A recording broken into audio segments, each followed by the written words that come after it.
एक रोज एक महात्मा अपने शिष्य के साथ भ्रमण पर निकले। गुरुजी को ज्यादा इधर उधर की बातें करना पसंद नहीं था।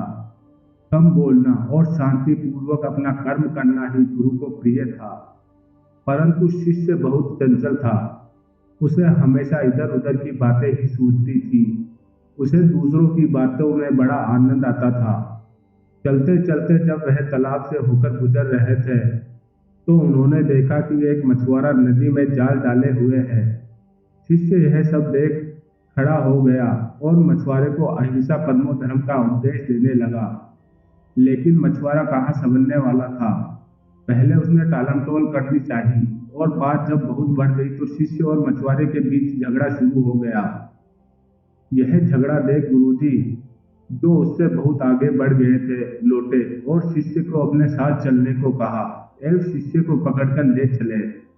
गुरुजी ने अपने शिष्य से कहा, बेटा, हम जैसे साधुओं का काम सिर्फ समझाना है, लेकिन ईश्वर ने हमें दंड देने के लिए धरती पर नहीं भेजा है।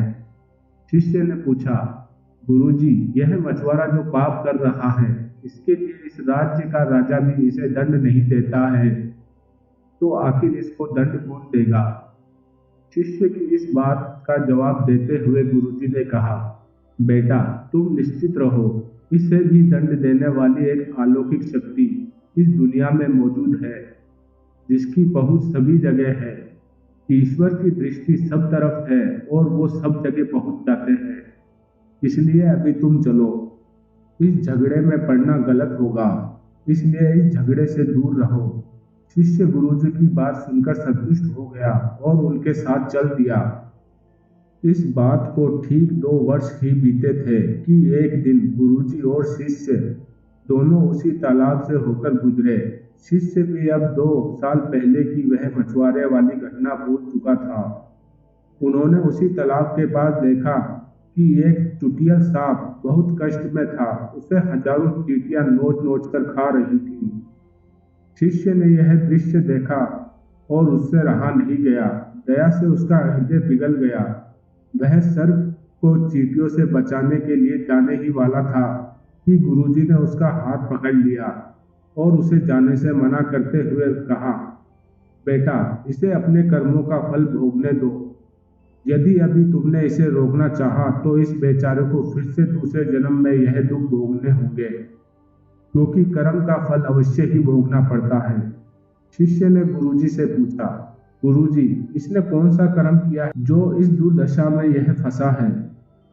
गुरुजी बोले, यह वही मछुआरा है जिसे तुमने 2 वर्ष पहले इसी स्थान पर मछली न मारने का उपदेश दिया था और वह तुम्हारे साथ लड़ने के लिए आग बबूला हुआ जा रहा था।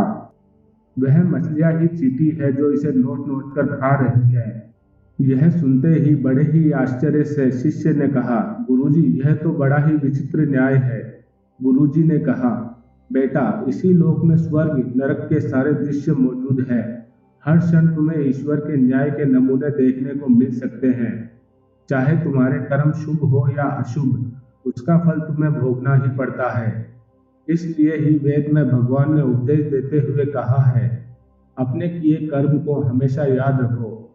यह विचारते रहो कि तुमने क्या किया है, क्योंकि यह सच है कि तुमको अपने कर्मों का फल भोगना पड़ेगा। जीवन का हर क्षण कीमती है, इसलिए इसे बुरे कर्म के साथ व्यर्थ मत करो। अपने खाते में हमेशा अच्छे कर्मों की बढ़ोतरी करो, क्योंकि तुम्हारे अच्छे कर्मों का परिणाम बहुत सुखद रूप से मिलेगा। इसका उल्टा भी उतना ही सही है, तुम्हारे बुरे कर्मों का फल भी एक दिन बुरे तरीके से भुगतना पड़ेगा। इसलिए कर्मों पर ध्यान दो, क्योंकि वो ईश्वर हमेशा न्याय ही करता है। शिष्य गुरुजी की बात स्पष्ट रूप से समझ चुका था। दोस्तों, हम चाहे इस बात पर विश्वास करें या ना करें, लेकिन यह 100% सच है कि ईश्वर हमेशा सही न्याय करते हैं और उनके न्याय करने का सीधा संबंध हमारे अपने कर्मों से है। यदि हमने अपने जीवन में बहुत अच्छे कर्म किए हैं या अच्छे कर्म कर रहे हैं, तो उसी के अनुरूप ईश्वर हमारे साथ न्याय करेंगे। यह जीवन हमें इसलिए मिला है ताकि हम कुछ ऐसे कार्य करें जिसको देखकर ईश्वर की आंखों में भी हमारे प्रति प्रेम छलक उठे। इसलिए अपने सभी कर्म बहुत सोच विचार कर करें और सदैव दूसरों की मदद करें।